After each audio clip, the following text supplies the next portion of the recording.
The phone rang at 6:47 a.m. I knew before I answered. You always know. Dad died this morning. That's how my son started? Not mom. Not I'm sorry. Just cold fact. Like he was reading off a grocery list. I sat up in bed, my hand shaking against the receiver. Waited for the grief in his voice. For something human. Instead, he cleared his throat. And just so we're clear, since you two weren't together anymore, you're not entitled to anything. Nothing. You understand that, right? You, old woman? The words hit like a slap, but I didn't make a sound. Because something in me knew this wasn't about his father's death. This was about something else entirely. I've already spoken to a lawyer, he continued, his voice picking up speed now, confident, rehearsed. All the paperwork's being handled.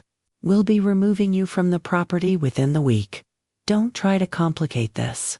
He said. We like he'd been planning this. The bank branch opens at 9, he added. I'll be there first thing to make sure everything's transferred properly.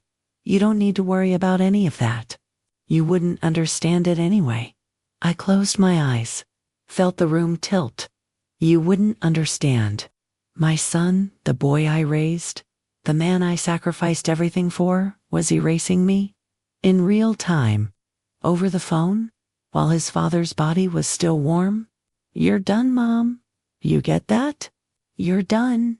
The line went dead. I sat there in the gray morning light, my heart pounding in my chest, my throat tight. But I didn't cry, because 3 weeks earlier, his father had called me. Not to fight, not to apologize, to show me something. We'd met at his attorney's office downtown, the one near the courthouse with the old oak tree out front. I remember because I parked under it, wondering why he'd asked me to come. Why now, after 2 years of barely speaking? He looked older, thinner, tired in a way that wasn't just physical. I need you to see this, he'd said, sliding a folder across the desk. Inside were bank statements, emails, screenshots of messages I didn't even know existed. Our son's name was all over them. Lies, debts, manipulation, small cruelties documented in black and white. Things a mother never wants to see.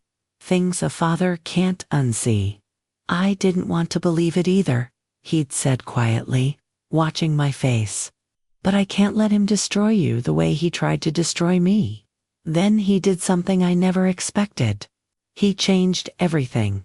The house, the accounts, the will. He put it all in my name. But there are 2 conditions, he'd said, his voice steady, lawyer watching, notary waiting. You never let him go without. He's still our son. But you also never let him take it all at once. Not while you're alive. Protect yourself. Protect what we built. I signed. The documents were notarized that same afternoon. Filed the next morning. 3 weeks ago. Now, sitting in my bedroom with my son's voice still ringing in my ears. You're done. I reached for my purse. Inside was the envelope his father had given me. Sealed. Labeled in his handwriting. When he calls, I opened it. Inside were copies. Receipts. A flash drive. And a note in his shaky script. He won't know until he tries. Let him try. Then show him who his father really was. I placed the envelope on my nightstand, picked up my phone, listened again to the voicemail his father had left me the night before he died, the one I'd saved to the cloud, the one my son didn't know existed. His father's voice, weak but clear. If he calls you cruel, remember, I saw him first, and I chose you. I didn't feel anger. I felt something sharper. Clarity. Because my son thought his father's death was his jackpot, his freedom. He had no idea it was his reckoning. I arrived early, before the viewing started, because I wanted a moment alone with him. Just one moment before it all became performance. But my son was already there. He stood near the casket with his wife, both dressed in black, both looking at their phones. When I walked in, He glanced up, then away. Like I was staff. Mom's here, he said to his wife, not to me. She nodded without looking. I moved toward the casket, toward my ex-husband's face, peaceful now. Finally, but my son stepped sideways, just enough to block me. We've already handled the arrangements, he said, quiet, controlled. The funeral director has everything. You don't need to worry about any details. I wasn't worrying, I said softly. I just we've got it covered. He turned to his wife. Can you make sure the director knows Mom's just here as a guest? She gets confused about these things. Confused. There was that word again. His wife nodded, already typing something on her phone. Probably a message to someone. Probably about me. I stepped back. Let him have his space. Let him perform. But I watched. People started arriving. Cousins I hadn't seen in years. Old co-workers of his father's. Neighbors from the house we used to share. And every single time someone asked about me, my son had the same response. That's his ex-wife. They've been separated for years. She's not really involved anymore. He said it like I was senile. Like I'd wandered in off the street. One woman, his father's sister, tried to hug me, but my son intercepted. Aunt Diane, I need to talk to you about the probate, he said, steering her away. It's complicated. Mom doesn't really understand the legal side. I stood alone near the back row. Invisible. That's what he wanted. For me to disappear into the wallpaper while he orchestrated everything. While he played grieving son. The director approached me once, a kind-faced man in his 60s, and asked if I needed anything. Before I could answer, my son appeared. She's fine. Actually, if you could just make sure she's not involved in any of the ceremony decisions, that would be helpful. It's a delicate situation. You understand? The director looked uncomfortable but nodded. I smiled, said nothing. Let my son dig. After the viewing, people gathered in the lobby. There was coffee, small talk, the awkward shuffle of grief. I stood by the window, watching the parking lot, when someone touched my elbow. Mrs. Peterson. I turned. It was a man about my age, gray hair, kind eyes. He wore a volunteer badge from the hospital. I don't know if you remember me, he said. Daniel Graves. I worked with your husband at the Veterans Fundraiser last year. I did remember. Vaguely. I'm so sorry for your loss, he continued. Then he lowered his voice. I actually saw him a few weeks ago. At the attorney's office downtown Fletcher and Associates. I was there dropping off some papers for my sister's estate. My heart skipped. He looked tired, Daniel said carefully, but he seemed determined about something. I didn't want to intrude, but he mentioned he was updating some documents. Said it was important. I nodded slowly, my throat tight. He also stopped by the bank branch afterward, Daniel added. He had a folder with him. Looked official. I felt something shift inside me. My son didn't know. He didn't know his father had been to the attorney. Didn't know about the bank. Didn't know about the notarized documents sitting in a locked drawer downtown. He thought this was simple. Probate. Paperwork. An old woman who didn't understand. Thank you, I whispered. Daniel squeezed my hand. If you need anything, if there's anything strange going on, I volunteer at the courthouse too. Tuesday mornings, just ... Call if you need to. He handed me a card. I slipped it into my purse, next to the envelope. Across the room, my son was laughing. Actually laughing. Telling some story to a group of his father's old friends. Playing the devoted son, the responsible one. I watched him. And I wondered, when the paperwork finally surfaced, when the attorney made the call, when the bank confirmed what his father had done, how long would that smile last? 2 days after the funeral, my son showed up at my door. No warning, no call, just his car in the driveway at 8 in the morning, him and his wife walking up like they owned the place. I opened the door before he could knock. We need to talk, he said. Didn't ask to come in. Just stepped past me, his wife trailing behind, both of them scanning the living room like appraisers. About what? I asked, keeping my voice steady. He turned, hands in his pockets, that same controlled expression he'd worn at the funeral. About this place. About your situation. Your situation. Like I was a problem to be solved. The lease is ending, he said flatly. Dad's name was on everything, and now that he's gone, you can't stay here. I'm sure you understand that. I didn't blink. This isn't a lease. It's a mortgage. Whatever it is, he said, waving his hand like the details didn't matter, it's over. You need to start packing. We're giving you 72 hours. His wife nodded, already pulling out her phone. We've spoken to the HOA. They're aware of the transition. Transition? I repeated softly. Look, Mom. He stepped closer, his voice dropping into something that almost sounded sympathetic. Almost. I know this is hard. I know you're not keeping track of things the way you used to. But this is how it has to be. Dad's gone. The property reverts. You'll need to find somewhere smaller. We can help you look at assisted living options if I'm 68, I said. Not 90. I'm just saying, you're going to need support. And you can't expect to just stay here like nothing's changed. He pulled a folded paper from his jacket. A notice, printed on plain copy paper, no official letterhead. This is from the property management company, he said, holding it out. Termination of occupancy. Effective immediately. I took it, read it. It looked official enough. If you didn't know better, I'm recording this, his wife said suddenly, holding up her phone. Just so there's no confusion later. We want to make sure everything's documented. She smiled when she said it, like she was doing me a favor. I looked at my son, at the stranger wearing his face.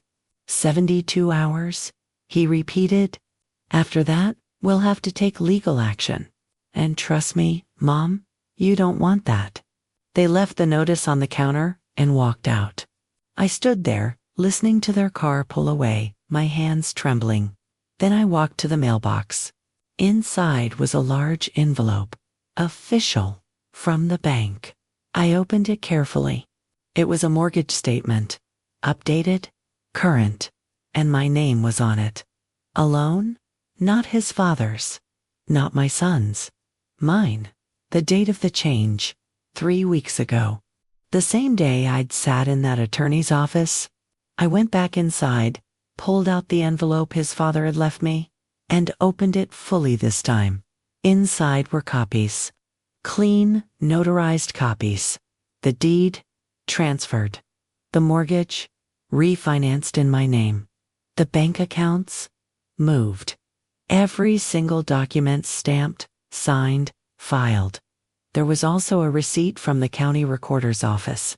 Proof that everything had been submitted. Legally, officially.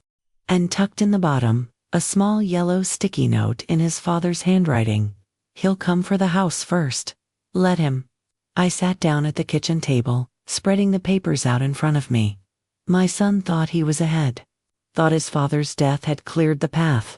He had no idea the path had already been rerouted. I picked up my phone, dialed the number on Daniel's card. He answered on the second ring. Mrs. Peterson? I need to know something, I said quietly. If someone tries to evict you from a house that's in your name, what happens? There was a pause. Then they can't. Not legally. Not without a court order. And they won't get one if you're the owner. And if they try anyway, then they're the ones breaking the law. I thanked him and hung up. Looked at the notice my son had left on the counter. 72 hours. I wasn't going anywhere. And when he came back, expecting me gone, expecting compliance, he was going to find out exactly who owned this house. The call came from the bank at 10:15 a.m. Automated. Fraud alert. We've detected unusual activity on your account, ending in 7,342. Please call us immediately to verify. Recent transactions. I called back within minutes. The woman on the other end sounded tired but professional. Mrs. Peterson, we show an attempt to access your account this morning at the Main Street branch. A withdrawal request for $15,000. The system flagged it because the person requesting access isn't listed as an authorized user. My stomach dropped. Who tried to access it? I can't give you that information over the phone, but I can tell you the request was denied. We're going to need you to come in and verify your identity to ensure your account remains secure. I'll be there in 20 minutes. I grabbed my purse, the envelope, and drove. The bank branch was the same one his father and I had used for 30 years. Small, brick building on the corner. I knew half the staff by name. Inside, I asked for Linda Chun, the manager who'd helped us refinance the house years ago. She came out immediately, her face serious. Mrs. Peterson, thank you for coming in so quickly. She led me to her office, closed the door. Your son was here this morning, she said carefully. He claimed you were incapacitated and that he needed emergency access to your accounts. He had a medical power of attorney document. I felt my hands go cold. What kind of document? Homemade, Linda said, her mouth tight. Printed off the internet. Not notarized. Not legal. But he was very insistent. What did he say exactly? Linda glanced at her notes. He said you were old, that you get confused, that you don't understand financial matters anymore. He said he was protecting you from making mistakes. He wanted full access. Old, confused, mistakes. The same words. Over and over. He also tried to cancel the credit card linked to this account. Linda continued. Said it was for your own protection? That you'd been making erratic purchases. I hadn't used that card in weeks. When I told him I couldn't process any of that without your authorization, he got angry. Started talking about lawyers. About how you're not competent to manage your own affairs. I closed my eyes. Breathed. Mrs. Peterson, Linda said gently, I need you to know something. 3 weeks ago, your ex-husband came in here with you. I was the one who processed the account changes. I watched you sign everything. I know you understood exactly what you were doing. She pulled up something on her computer, turned the screen toward me. This is the notarized signature card from that day. Your name, your ID, your authorization, everything documented. I stared at the screen. At my own signature. Clear, steady, proof. Your son doesn't know about these changes yet? Linda said quietly. He still thinks your ex-husband's name is on everything. He's operating on old information. Can he find out? Not from us. Not without your permission. She paused. But Mrs. Peterson, if he's attempting fraud, and that's what this is, you might want to consider filing a report. I shook my head slowly. Not yet. Then at least let me flag your accounts. Any attempt to access them, move money, close them, anything, and you'll be notified immediately. And I'll personally block it until you authorize it. Yes, I whispered. Do that. Linda typed something, clicked. Done. You're protected. I thanked her, stood to leave. But at the door, I stopped. Turned back. Linda, when my son was here, did he say anything else? She hesitated. Then, he said he'd be back. That you'd come to your senses eventually? That old people always do? I felt something harden inside me. Thank you, I said. I walked out of that bank with my accounts locked down, my identity confirmed, and a paper trail showing my son had tried to steal from me the same week his father died. I got in my car, sat there in the parking lot, pulled out my phone and opened the voice memo app, pressed record. This is a record of what happened today, I said quietly. My son attempted to access my bank accounts without permission. He falsely claimed I was incapacitated. The bank denied him. This is the second time he's tried to take something that isn't his. I saved it, backed it up, because my son thought I was too old, too confused, too weak to protect myself. But I was doing exactly what his father had asked me to do. I was keeping receipts. The letter arrived on a Thursday. Plain white envelope. No return address. Just my name, handwritten, shoved into the mailbox. Inside was a single page. Appointment confirmation. Cognitive assessment Friday. 2 p.m. below that. A clinic address I'd never heard of. And a note typed, "We've scheduled this evaluation at the request of your family. Please bring ID and insurance card. This is routine follow-up care covered under Medicare." I read it twice. Then I called the number printed at the bottom. A receptionist answered. Perky. Scripted. "Riverbend Health Associates, how can I help you?" "I received a letter about an appointment tomorrow," I said. "I didn't schedule this. Let me check." Typing sounds. "Mrs. Peterson.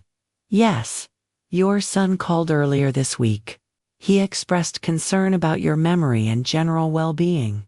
He requested a cognitive evaluation to, quote, make sure you're safe and able to manage your affairs."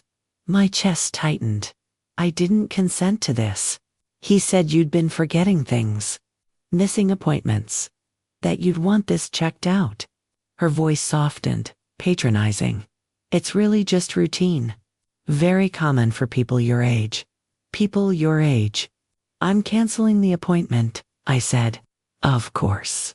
But Mrs. Peterson, if your son is concerned, it might be worth—" I hung up.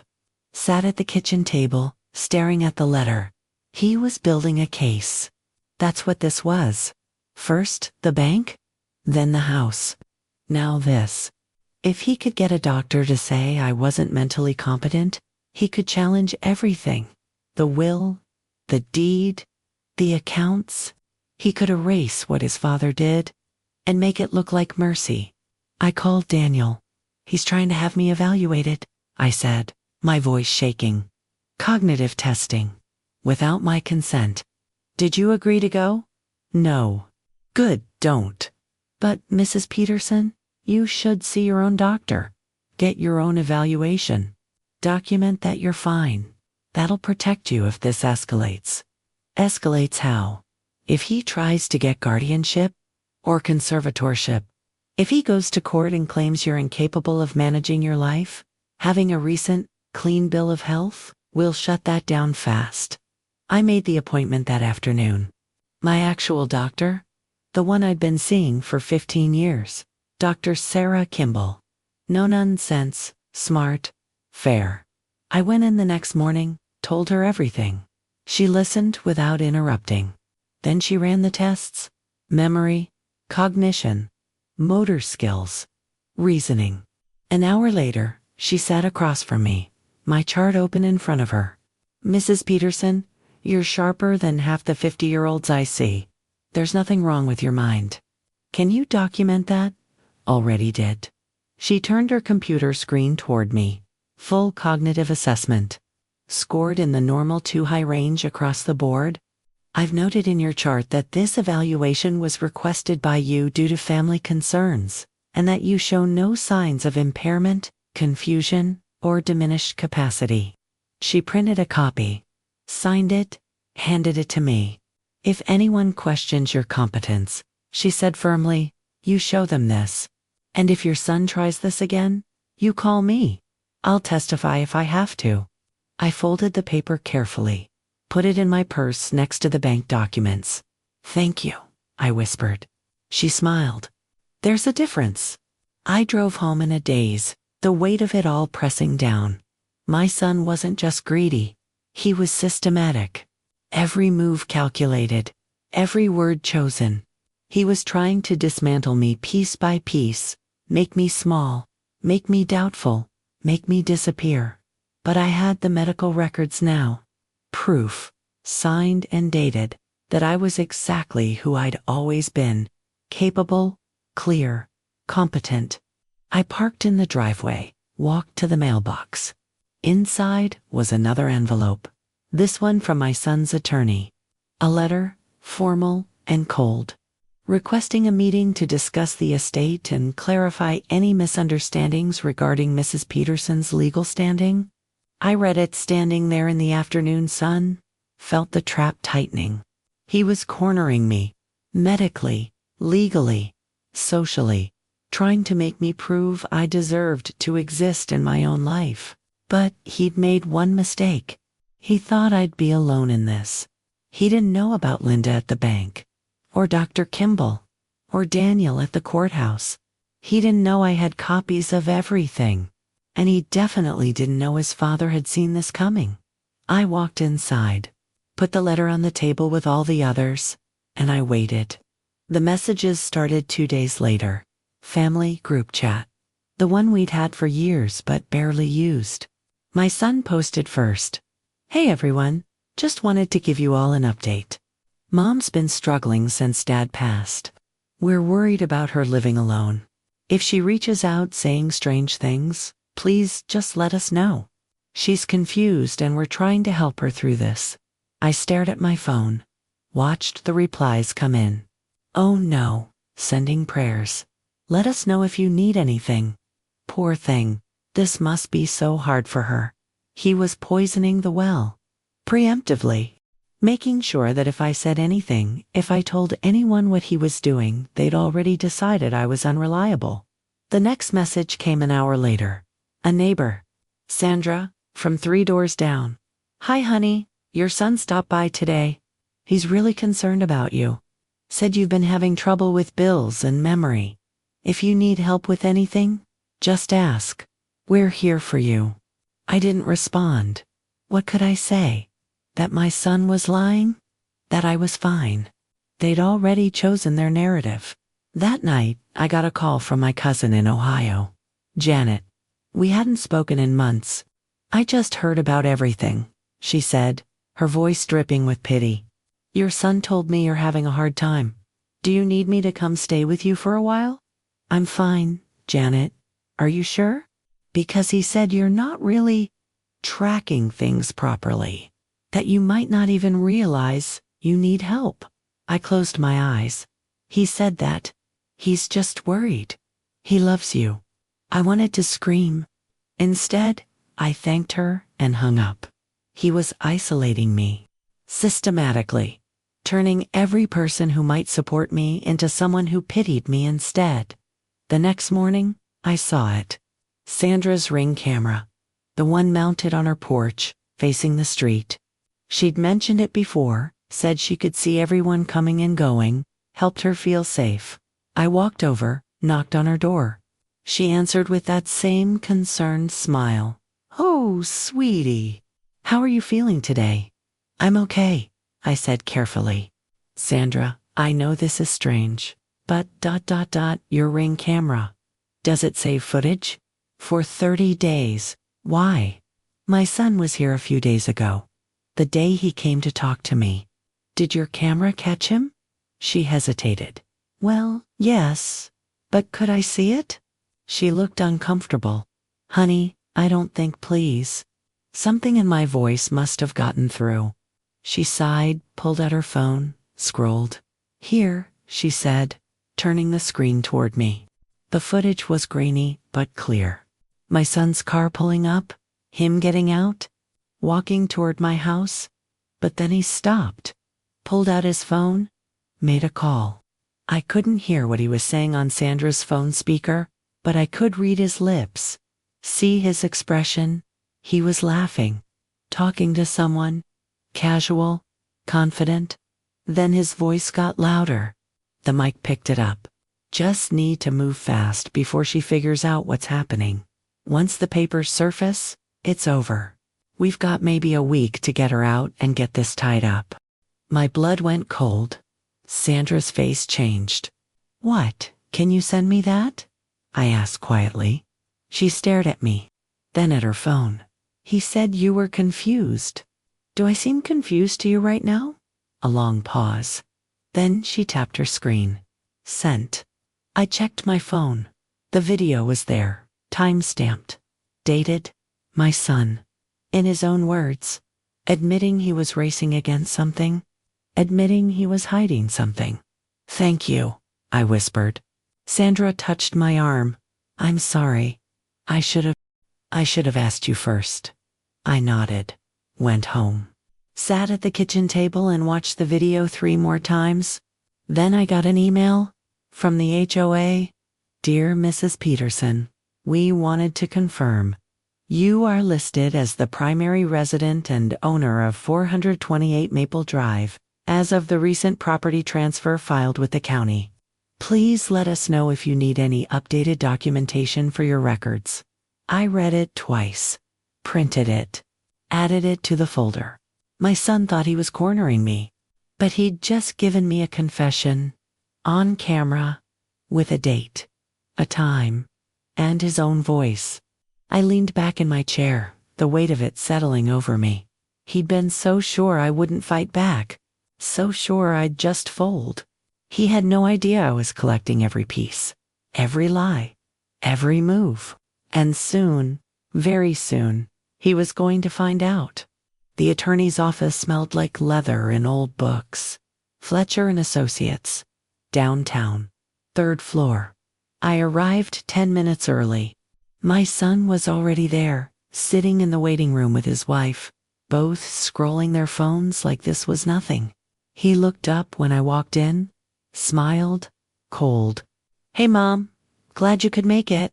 I didn't answer. Just sat across from them and waited. The receptionist called us back a few minutes later. Mr. Fletcher was older than I expected. Mid-70s, gray suit, reading glasses on a chain. He gestured for us to sit. My son took the chair closest to the desk. Power position. Thank you all for coming, Mr. Fletcher said, opening a file. I know this is a difficult time. I've asked you here to review the estate documents and clarify a few things before we proceed with probate. My son leaned forward. Right. We just want to make sure everything's in order. My mother's been confused about some things. We don't want her to be overwhelmed by the legal details. Confused how? Mr. Fletcher asked. Well, she's older. She doesn't really understand financial matters. She keeps thinking she has claims to property that's clearly part of the estate. We just want to make this as simple as possible for her. His wife nodded. We're trying to protect her. Mr. Fletcher looked at me. Mrs. Peterson, do you feel confused? No, I said quietly. She doesn't always realize when she is, my son interjected smoothly. That's part of the issue. Mr. Fletcher's expression didn't change. He pulled a document from the file. Let's start with the property at 428 Maple Drive, he said. Your father's residence, right? My son said. That'll need to go through probate. Mom was living there, but it's not hers.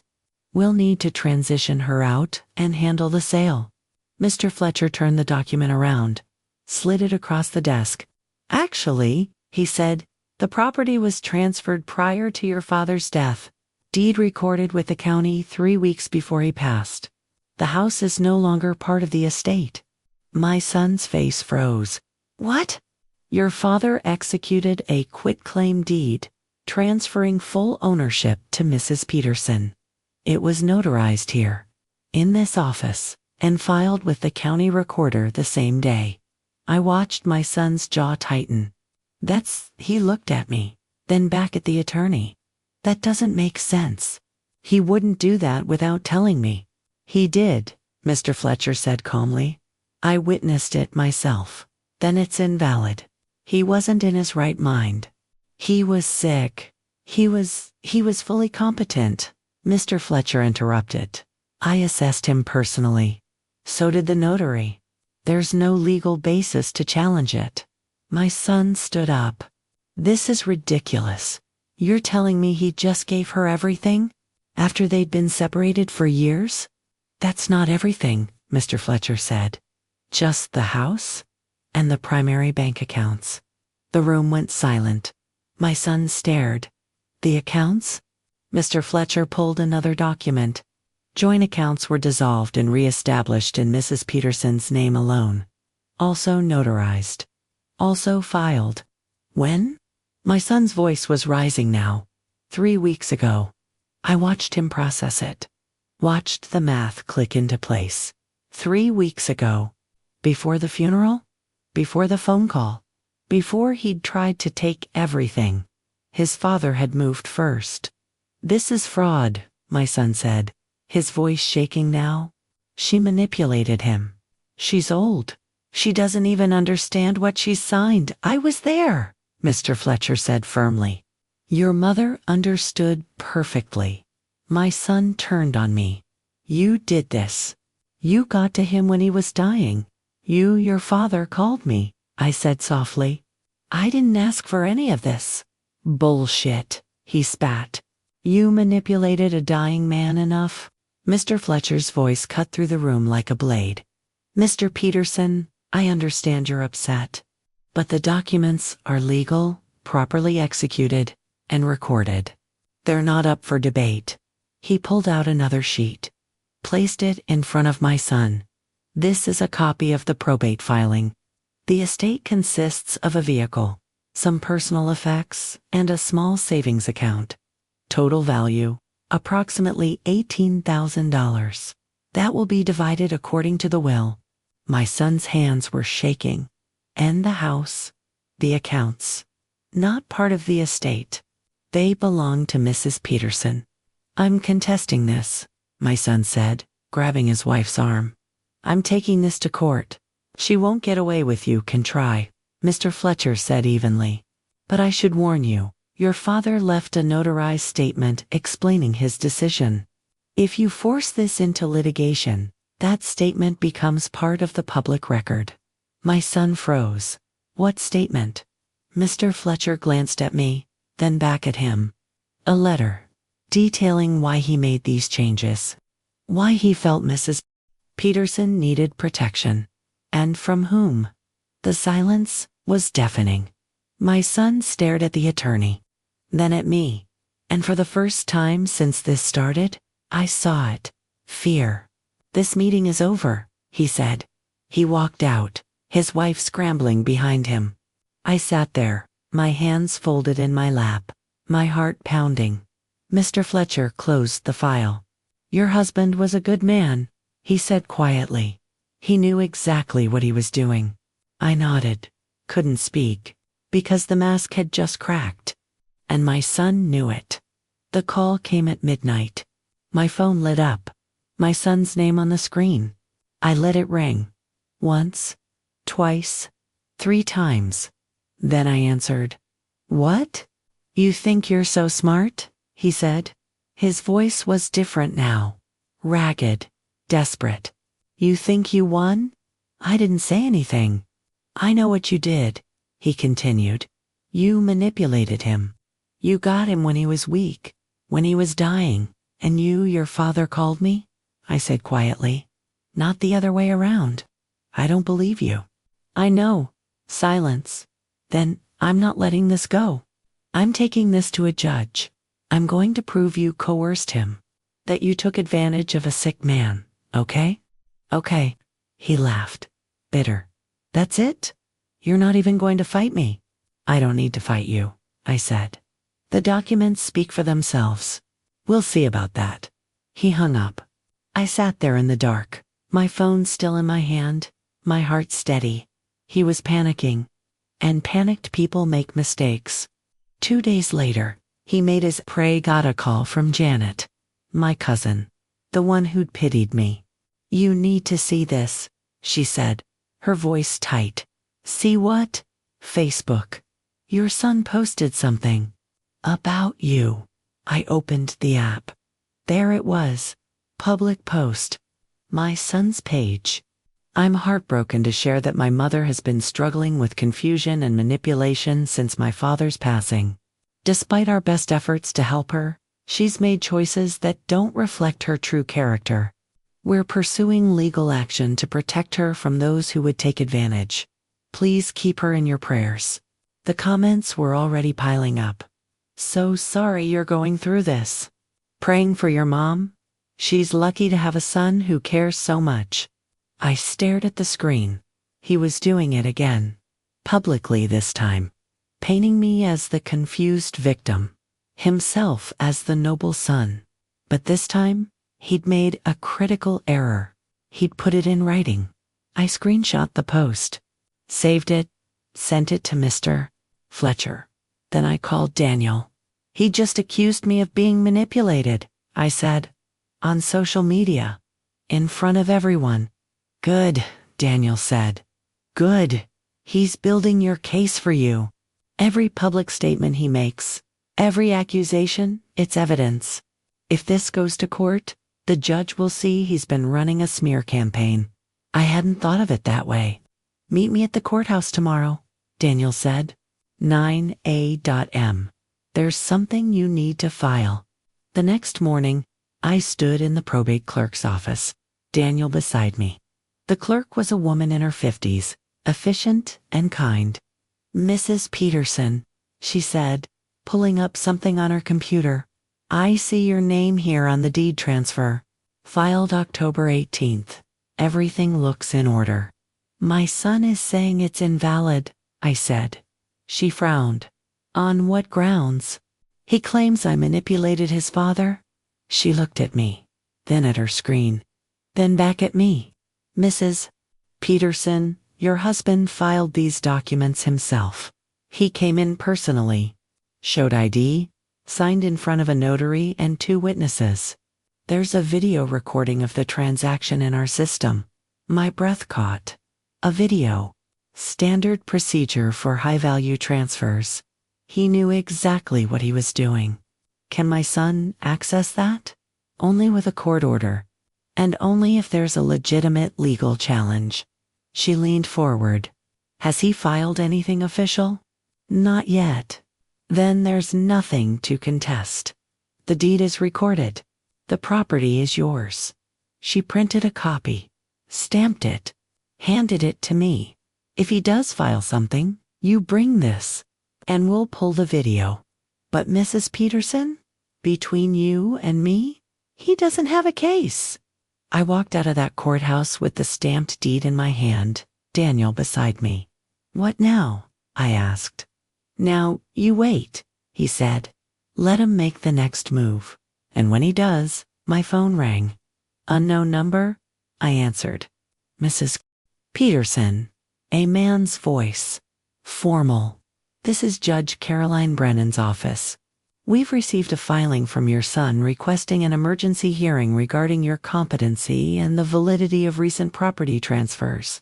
You're being summoned to appear next Tuesday at 10 a.m. My stomach dropped. Do I need a lawyer? I asked. That's your choice, ma'am. But yes, I'd recommend it. I hung up, looked at Daniel. He filed, I said. Daniel's jaw tightened. Then it's time to stop playing defense. We went back inside, straight to Mr. Fletcher's office. He was waiting. I heard, he said. Your son's attorney called this morning. They're claiming undue influence and diminished capacity. Can they win? No, Mr. Fletcher said flatly. Not with what we have. But they can make noise. And that's what he's doing. He's trying to force you to settle. To give him something just to make it stop. I'm not giving him anything, I said. Mr. Fletcher smiled. Good. Then let's go to court. The courtroom was smaller than I expected. Just a hearing room, really. Pale walls, fluorescent lights, a judge's bench that looked more like a teacher's desk. I sat with Mr. Fletcher on one side. My son sat across the aisle with his attorney, a younger man in an expensive suit who kept whispering and taking notes. My son wouldn't look at me.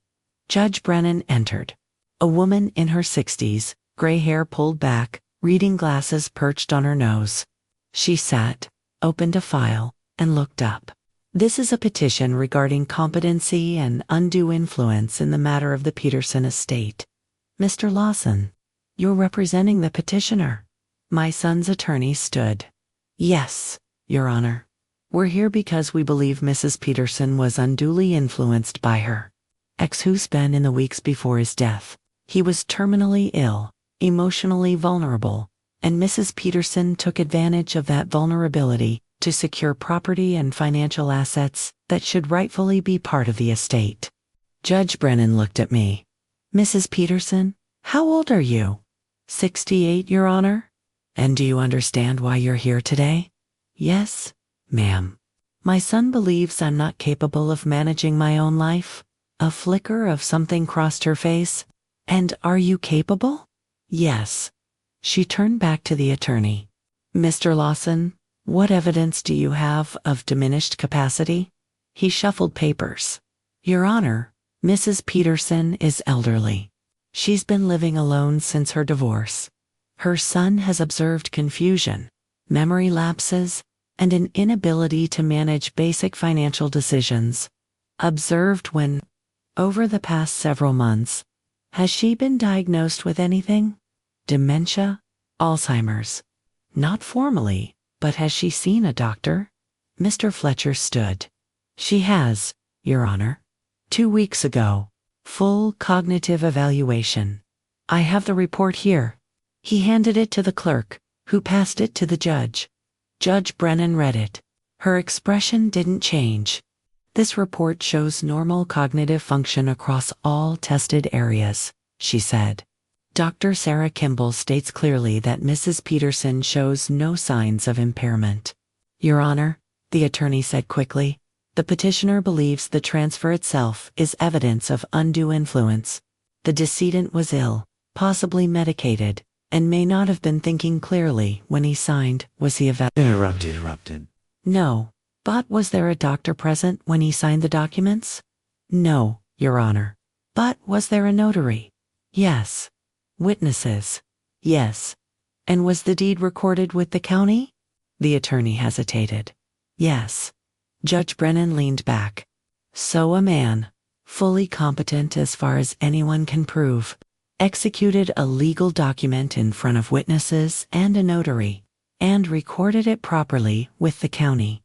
And you're asking me to invalidate that because his ex-wife is 68 years old? Your Honor, the timing is suspicious. He died 3 weeks after the transfer. He was dying, the judge said flatly. That's not suspicious. That's practical. She looked at my son. Mr. Peterson, stand up. He stood, stiff.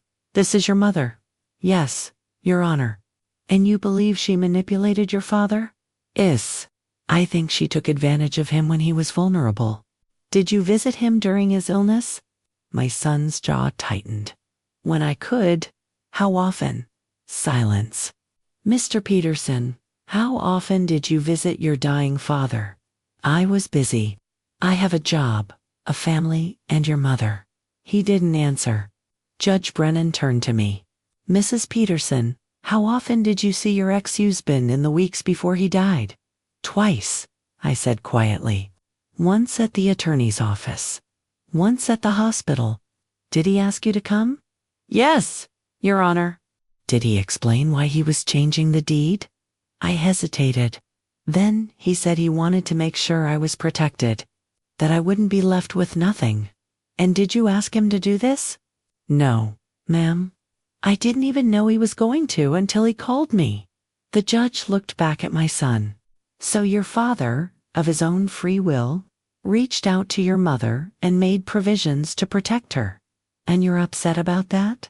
She didn't deserve it, my son said, his voice rising. She left him. She wasn't even part of his life anymore.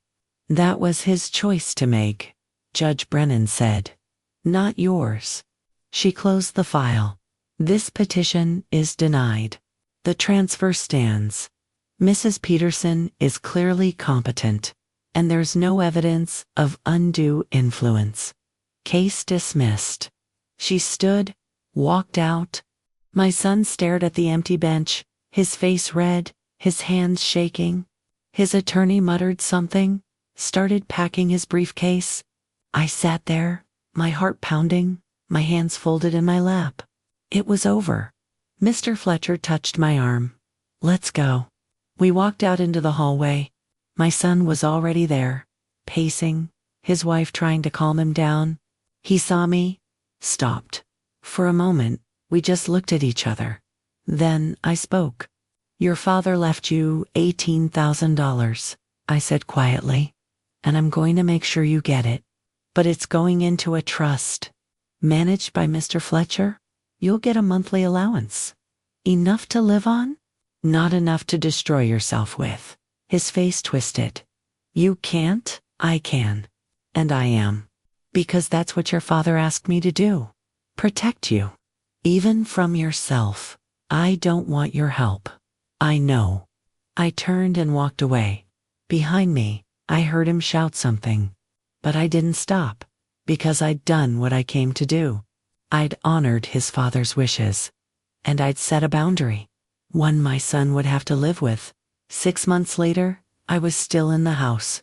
The same house my son thought he'd take from me. The same kitchen where I'd answered that first phone call. The same table where I'd spread out all those documents and wondered if I'd survive this. I had. The mortgage was paid on time every month. The yard was trimmed. The HOA had stopped sending concerned emails. Life was quiet, small, mine. My son called once a month, always the same day. The day the trust disbursement hit his account, he never said thank you, never apologized, just asked questions about the money, about when he could access more, about why I was doing this to him. I always gave the same answer. This is what your father wanted. Then I'd hang up. Some days I wondered if I should have done it differently. Been softer, gentler, let him have more. But then I'd remember that phone call. His voice, cold, certain. You're done. You understand that? And I'd remember what his father said in that attorney's office, his hand shaking as he signed the papers. I saw who he was when no one was looking. And I can't let him destroy you the way he tried to destroy me. He'd been right. The folder sat on the top shelf of my closet now.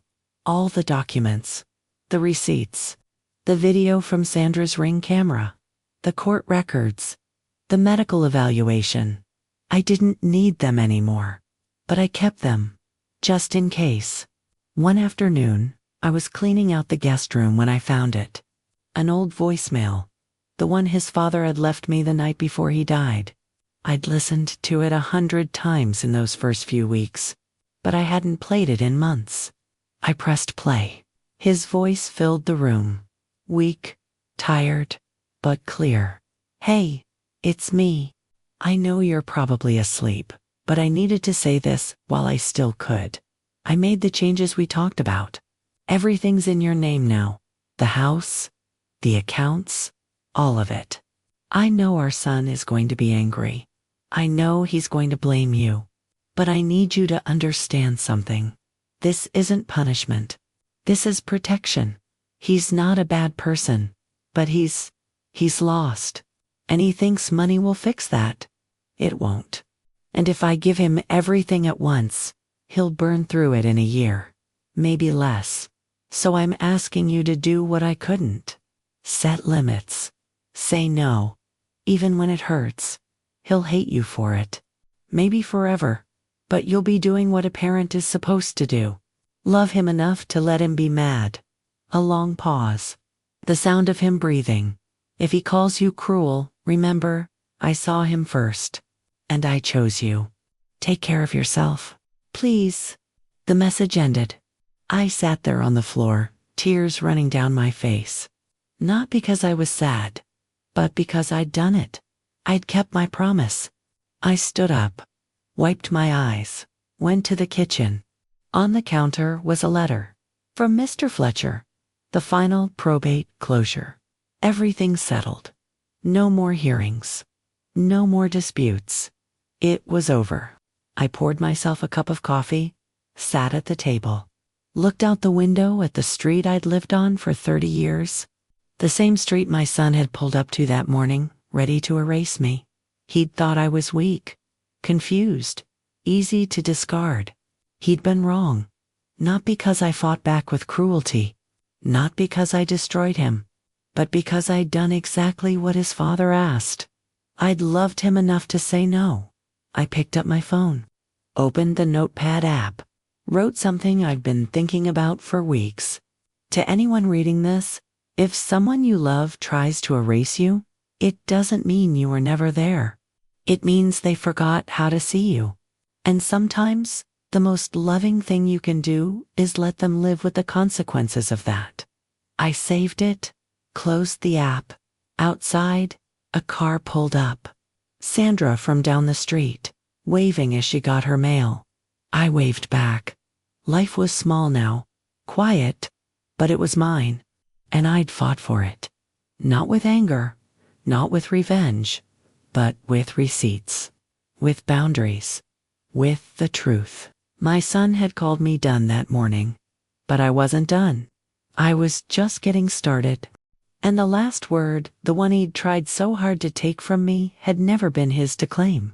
It was mine, and I'd kept it.